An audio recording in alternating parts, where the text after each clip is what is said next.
10 محرم نا جمعے والے دن تھی، تو امام حسین کربلا میں باہر نکلے تو آپ نے فرمایا تمام حجت کر دوں، کوئی یہ نہ سمجھے کہ مجھے تو پتہ ہی نہیں چلا، غلطی سے تیر لگ گیا امام حسین کو۔ آپ نے فرمایا مجھے بتاؤ تو صحیح مجھے کیوں شہید کر رہے ہو؟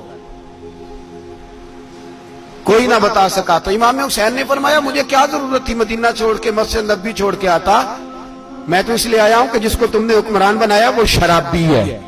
کون ہے؟ وہ رنڈیوں کا ناچ دیکھتا ہے، مجرے دیکھتا ہے، مجرے۔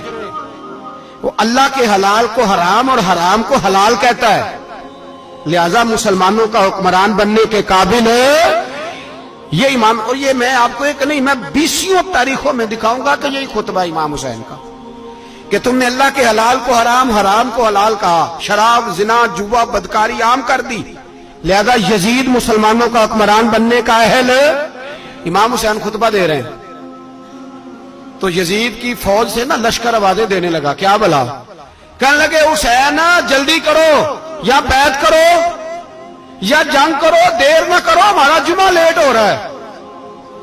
بلے ہو نمازیو، ہمارا جمعہ لیٹ ہو رہا ہے۔ جمعہ حسین کو شہید کریں گے، گردن کاٹیں گے، پھر جمعہ پڑھیں گے، نماز پڑھیں گے، اور نماز میں کہیں گے اللہم صلی علی محمد وعلی، یہ نمازی ہیں۔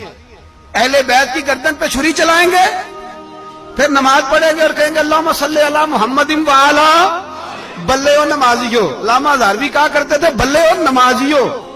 کیسے نمازی ہو کہ اہل بیت کی گردن پہ چھری اور ساتھ ہی اللہم صلی علی محمد وعلی، یہ کیسے نمازی ہو؟